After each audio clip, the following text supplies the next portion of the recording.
Hello everyone, welcome back to my channel. So today we are going to be discussing how you can make a basic fluid simulation in Blender to make like a cool honey-like type dripping effect. I'm going to try to keep this video very basic, but it might run on for a little bit longer than I'd like.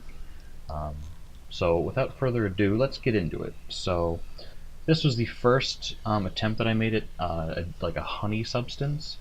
You can see it has like a very high viscosity, and it has that like honey feel to it. There's a couple things that I could have done better for this one, but I think this one was my best iteration. It doesn't have a very high resolution, so it is a little bit like flat in the details department. But you can see I have another one here called Honey 2. Let me just open this with VLC real quick. You'll see this one's a lot more detailed, but it's not quite to that honey consistency. You can see it still looks pretty cool, but it's more like a weird water. And that's just because my viscosity settings were a bit wrong. So one thing you learn about fluid sims very quickly is that it's not really an exact science. There's a lot of tinkering you have to do. So you're going to want to render your early images with a very low resolution until you can get that effect you want, and then you want to bump up the render times or the physics simulations. I will say though that this is not a very cheap process. This simulation right here took probably around 3 hours for the fluid bake, and it took about 10 gigs worth of data just to store this fluid sim. And the render time actually wasn't horrible. I think the render for this one, it's about an 8-second clip at 24 frames a second, and this took about 4 hours. So this isn't nowhere near as bad as some of the fluid sims you might see on like Reddit or YouTube. So you can actually try this yourself. But I do have a pretty beefy system of a GTX 1080. So you know, if you're like on a laptop or something, this might not be the best tutorial for you, but you can still get similar results. You can also try using Eevee, but obviously the lighting won't be as realistic. So anyways, that's enough of me talking about these simulations. Let's just jump into it real quick. So believe it or not, fluid simulation is actually very easy to get into. So what I'm going to do is I'm going to delete everything, and I'm going to add in a basic cube. So basically all we really need is a couple things. We need a type of fluid, whether it's like a faucet, which is known as an inflow, or fluids flowing into the domain. And then we need a domain, which is kind of like that boxed in area that doesn't let the fluid, that basically where the simulations run. So you'll notice in this one, in this clip right here, when the fluid splashes against the wall, there isn't anything there, but it's still splashing against like an invisible wall. That's my domain. I didn't expect it to splash that much, so it kind of reached the boundaries of the simulation. So let's go back to Blender. So what we're going to start with first is a domain. So this is where we're going to have our fluid actually bake. So what I'm going to do is I'm going to tab into edit mode with this cube, and I'm going to scale it way up. I'm going to also scale it in on the Z by hitting SC, and then I'm going to just, I'm just going to drag it up a bit, and I think that's a good spot for it. Next, we're going to add an inflow. So you can also add like basic, you can also make just a basic shape turn into a fluid. It doesn't actually have to be like a faucet. You could literally just turn like a Suzanne head right here into a liquid, and it'll just kind of fall flat. But obviously no more fluids will flow into the scene. So in this case, I'm just going to use a basic UV sphere for the inflow. And then we also want a table for this to fall on, like in my second honey simulation. So I'm also going to add in a basic plane. I'm going to drag this over here, and we're going to scale the plane up a bit. So that looks good. Now by themselves, these are just regular Blender objects. They don't actually do anything. So what we need to do is we need to tell Blender what these objects are and how they're going to interact with each other. So let's start with the domain, since it's basically what the fluid simulation is going to be. So making sure this is the only object selected, we're going to go to the physics tab right here, which is this bottom button. So you can see there's a bunch of different physics calculations you can do, but in this case we want to do a fluid fluid simulation, and we're going to be using this fluid button for all three. So once you add your fluid physics simulation, we need to specify what this is going to be. And there's quite a few options. In this case, we want this to be our domain, so we're going to set it to domain. But you can see there's a bunch of other ones. There's control, particle, outflow, inflow, obstacle, fluid, domain, and none. And to basically give you a quick rundown of this, I honestly don't know what control and particle do, but outflow is kind of like where the fluid would flow out of the simulation. So it's like a drain. So any objects that, if like for example, if I made this the sphere here an outflow, once the fluid touches it, it would disappear from the simulation. So that's cool if you want to make like a draining effect. Inflow is where the simulation, that's where the water or whatever, the fluid flows into the simulation. So for example, this is going to be an inflow, so this is where the fluid is going to secrete from. Obstacle, it's pretty obvious. It's just an obstacle for the scene. That's what our plane is going to be. It's going to block the fluid so it doesn't just fall through. And fluid right here is if you want to make an object just turn into a fluid. So like I said with that Suzanne head right here, if I add in another monkey head right here, I'll just turn it around.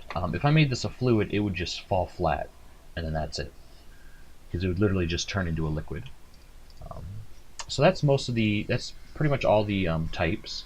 So again, we're going to make the big cube a domain. Then we're going to come to the sphere. We're going to click fluid, and we're going to make this one an inflow. So this is where the fluid's going to flow in. And you notice we have these initial velocities here. So whatever we set these to, it'll have a kind of physics push in that direction. So for example, the z-axis, as you can see up here, if this is negative, it'll have a force push down, kind of like a fire hose. If it's positive, it'll force up. And you can also see we can do the y and the z denoted over here on the top right, if you can see my cursor going back and forth.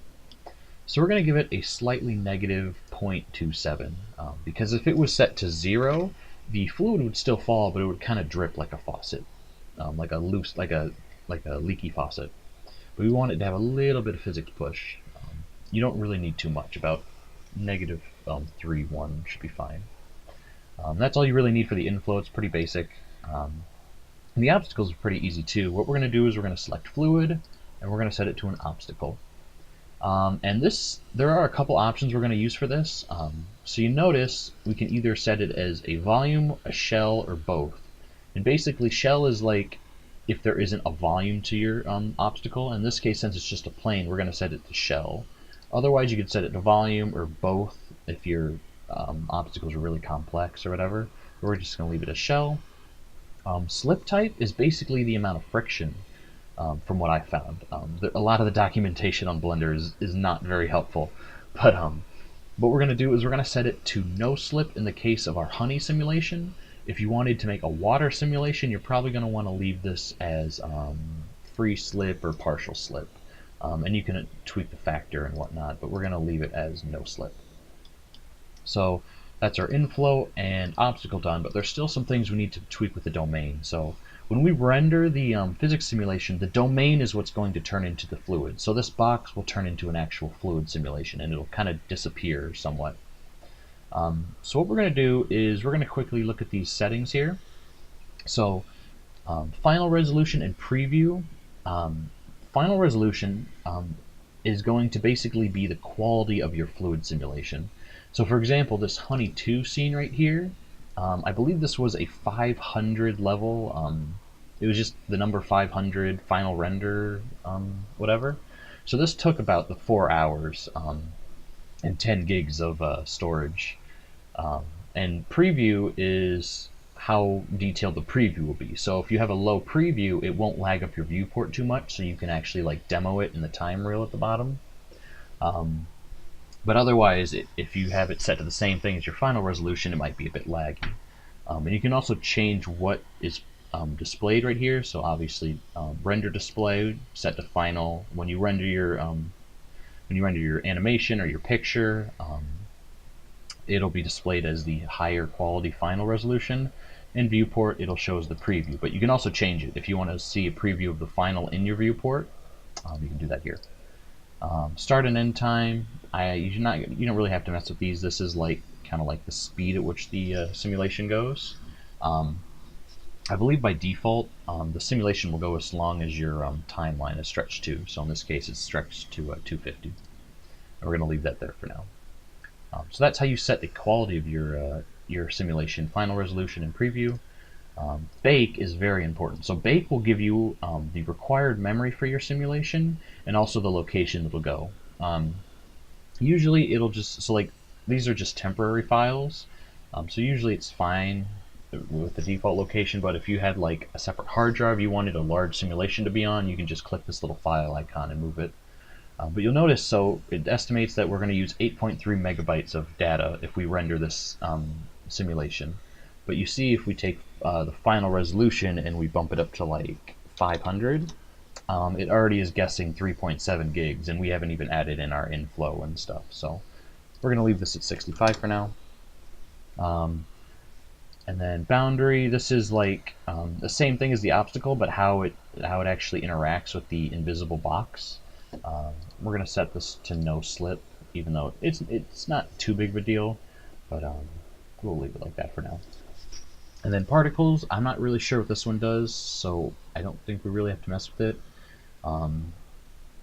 Yeah, if you really want to learn more, you can try to look through the Blender wiki. It isn't very clear, like I said.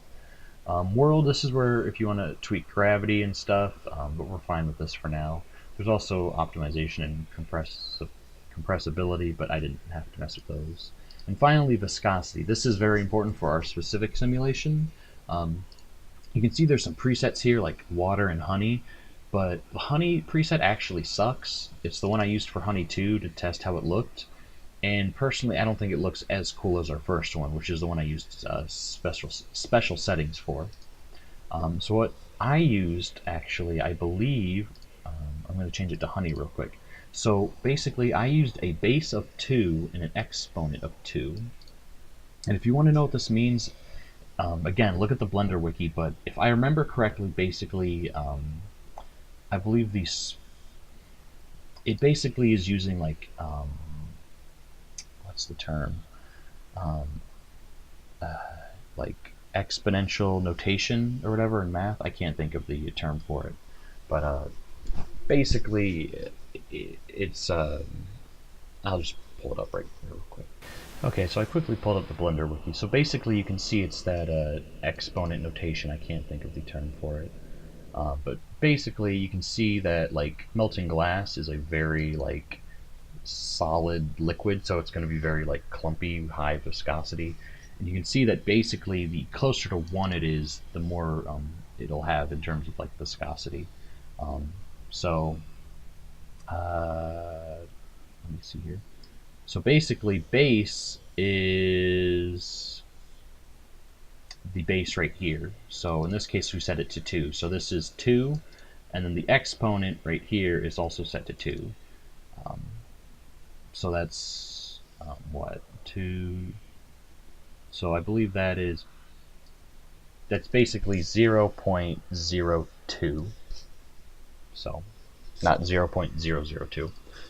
As you can see, that's what we're using.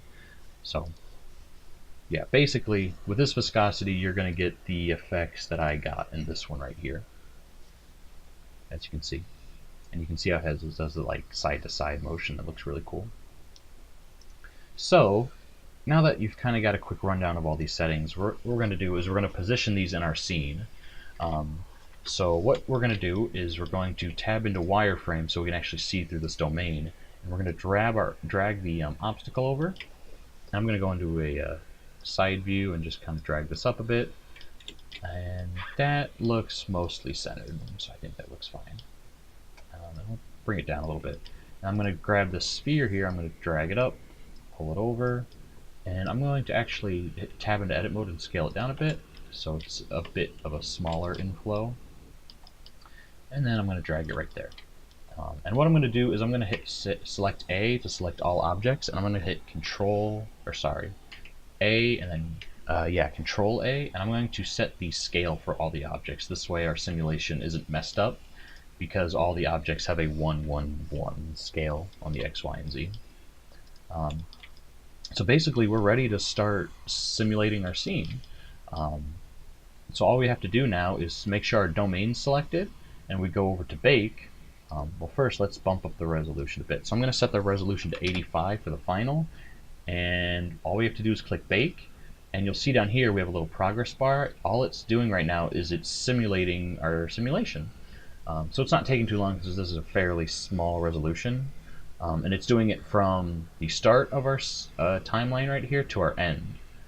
So it's done already. So if we hit play, you notice there's our liquid, and then it goes ploop, and you see it kind of like slowly spreads out like honey. Um, we can actually turn off wireframe for this. So you can see it looks pretty cool. Obviously it's a bit blocky, and you can fix that by going up to Object and then making sure that you have the liquid selected. You hit Shade Smooth, and look, it looks pretty cool. And again, obviously it doesn't look super realistic because I only set it to a final resolution of 85, but you can see the kind of effects you can get out of this already. Now you might be wondering, well, how do we make it look like honey? And that's actually pretty easy too. I'm going to pause the timeline real quick, and what I'm going to do is, making sure our liquid is selected, we're going to come over to the shading tab right here. We're going to hit new, and we're going to just edit it right here because we don't need to open up the node editor. And I'm also going to click preview so we can actually get a realistic preview of what our shape's going to look like. Oh, it's kind of fussy right now. Why is it not showing? Oh, there it is. Okay, yeah, so there's a preview of our texture, or of our shader. So all I'm going to do is I'm going to take transmission, I'm going to set it all the way up so it's clear. We're basically making glass texture, but it's going to look like a fluid. I'm going to take base color, I'm just going to make this pure white for now. So you can see there's a bit of an outline of our thing, and we're going to turn roughness all the way down because it's a liquid. I'm going to take base color, and I'm going to make it like a brownish color, kind of looking like that honey. So it looks pretty good. What else? That might be good. It's still looking a little rough though.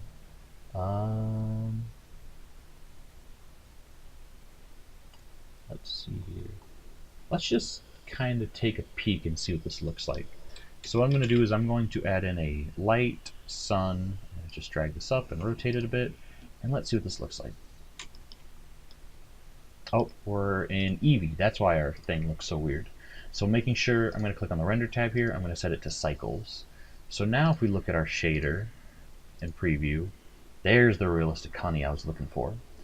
So you see all we had to do is turn up transmission, which basically makes it into glass, turn down roughness, because obviously if it's rough, it's going to look weird and like a crystal ball.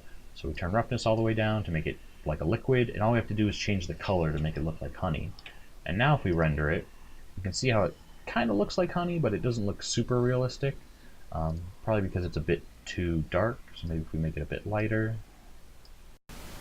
And another thing that might help, if we get out a shading preview, I'm going to delete the sun, and I'm going to add in an HDRI. So I'm going to go to the world thing right here, we're going to go to surface, and we're going to click on this little dot, environment texture, and I'm going to open up an HDRI that I got from HDRI Haven. This one looks like it should work. And if I tab into render view, you can see, look at how cool that honey looks. It has like all the cool reflections all around it. And it looks great, and we didn't even do that long of a render for it. So yeah, that's looking pretty good. Another thing you might be asking is, well, how did you make the honey move around, like in the Honey 2 shot? This was actually pretty easy too. All you really have to do is animate the inflow moving around, and the honey will just kind of naturally fall. So I'll give you a quick demo on how to do that. So we're gonna hit H on that honey to hide it, and selecting our sphere right here, I'm gonna hit 7 to go to a top view, and I'm just gonna hit G and move it over here to this corner, and we need to make sure that we stay inside that box that we had before. I'm actually gonna hit Alt H to bring back the honey, and with the honey selected, I'm gonna go to the physics tab, and let's see if I can find it. Somewhere around here. Boundary.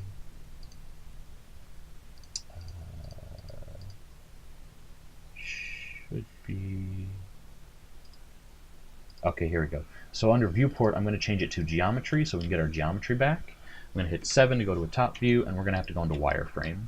So what we're going to do is we're going to animate around the box so the inflow doesn't go outside of it, because obviously it won't simulate if it's outside the box.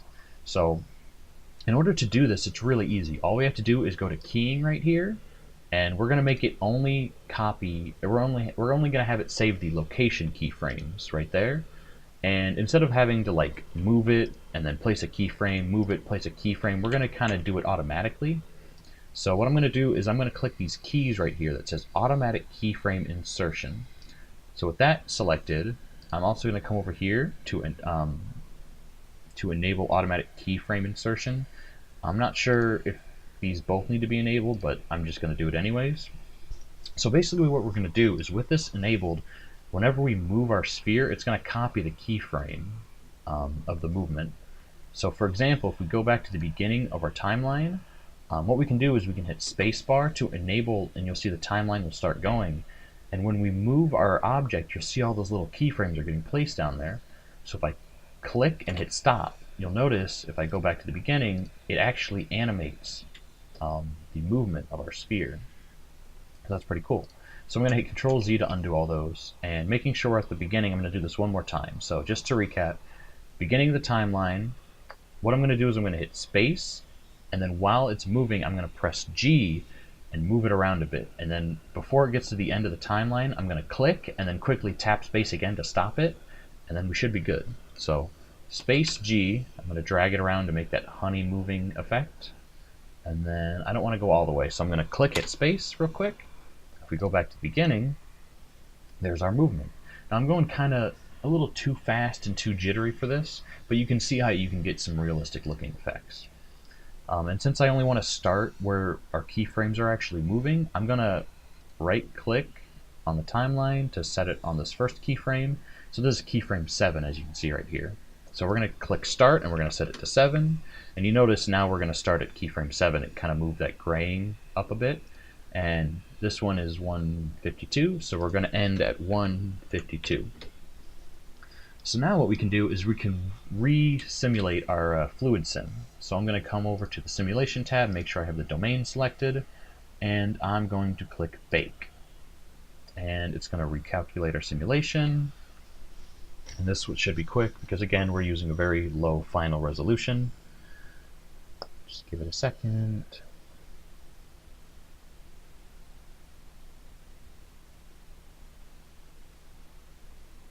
Okay, and our simulation's done. Now let's go over to viewport and set this back to preview so we can get a look at our simulation. And look at that, there's a lot more movement. So I'm going to go into solid view and hit play.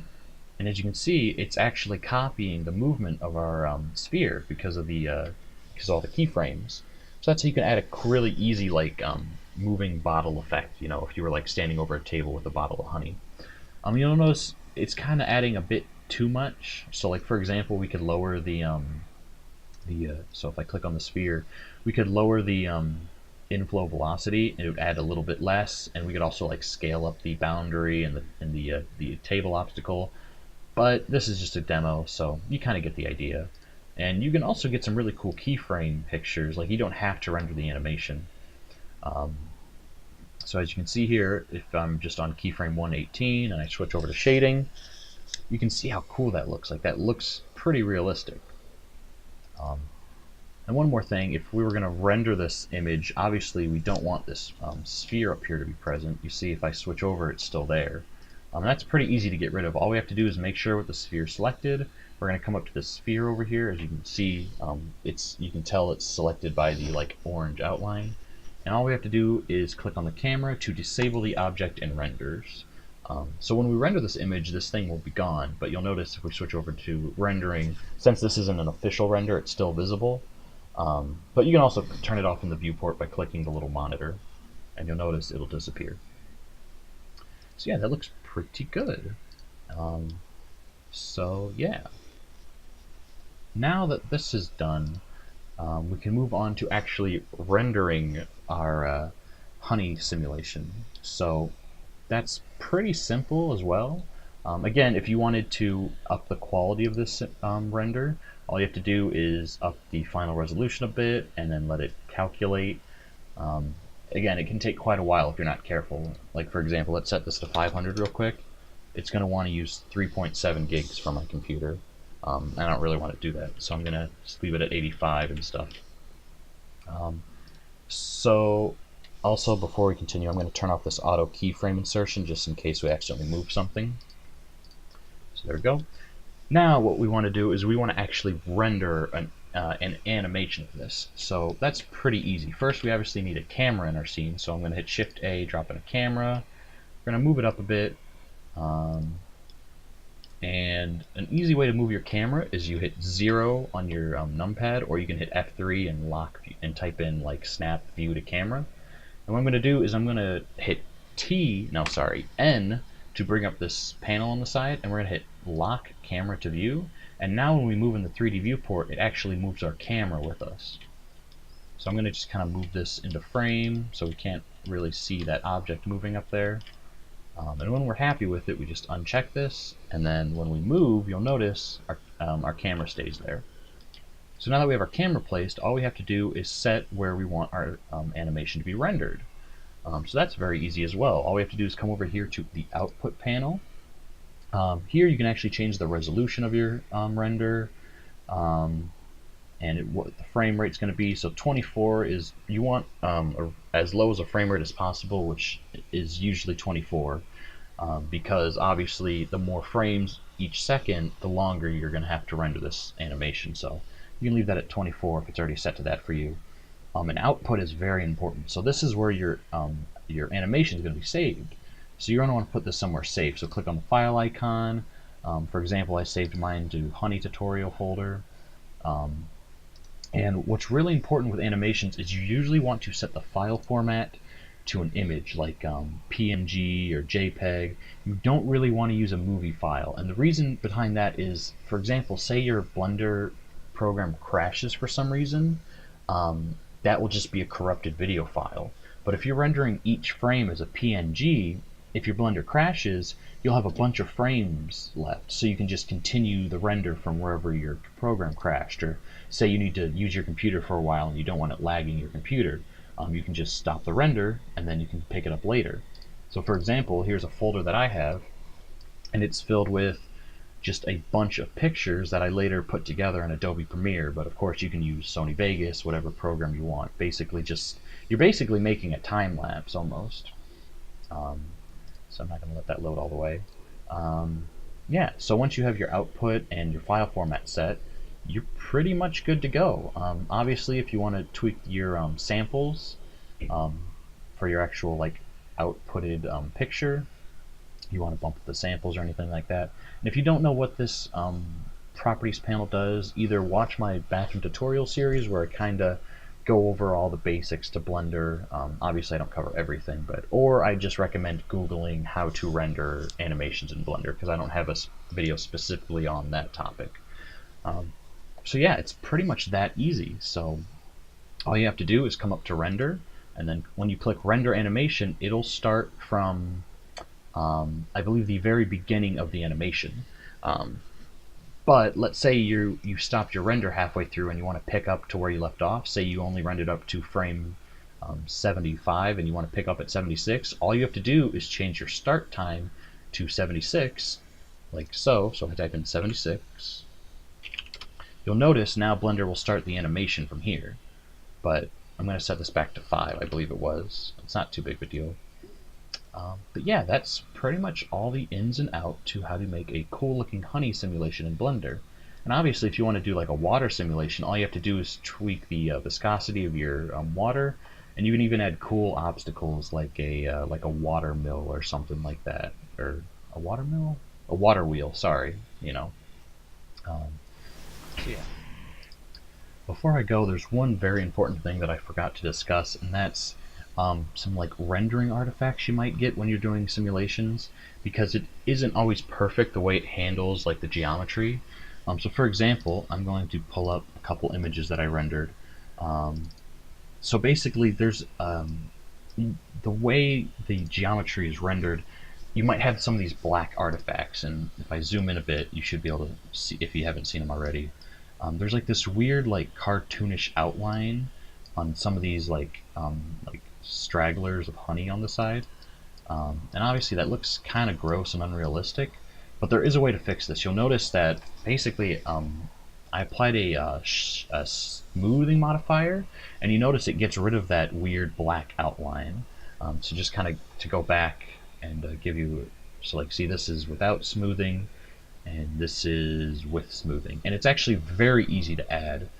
So all you have to do is here's a picture of that Honey 2 animation that I showed you. And all you have to do is add a smooth modifier, and that's it. So I'm going to get rid of it. All you have to do is add modifier, go under deform, and click on smooth. That's it. I will say though that it might slow down your viewport a bit. So one thing I'd recommend doing is clicking this display modifier in viewport and turning that off.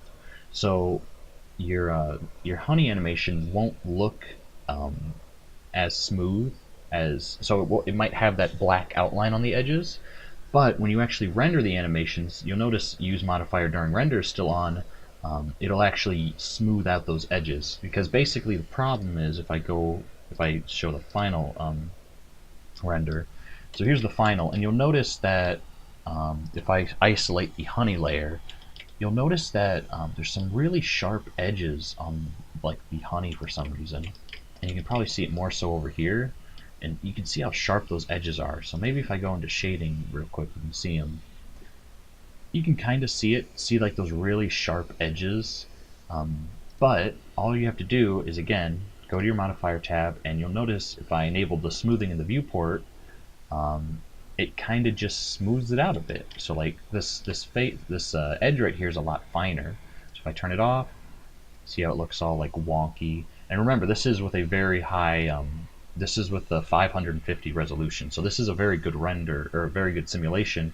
It's just we need this smoothing modifier right there. So that'll fix that problem. So if I tab back into render view, you see that that problem's mostly gone away. Obviously, it doesn't look as good because this is this is like a real-time render, so it's going to take a second, but it looks a lot better. And again, if I bring up the smoothing versus non-smoothing image, it becomes much more apparent. It just kind of looks ugly in this one, but in this one, once it loads, you see it looks a lot cleaner. So that's just my last tip. So yeah, it's pretty cool. If I honestly just experiment with it, you can add all sorts of shaders to it. Like you could add a molten lava shader, something that like emits light. It's just a lot of fun. So that's pretty much it for this tutorial. I hope I didn't go too fast or too slow for anybody. If you have any comments, please leave them down below. I love constructive criticism. And hopefully I'll see some of your renders. Please post them in the comments. I love seeing what you guys have created. So thanks for watching, and have a good one.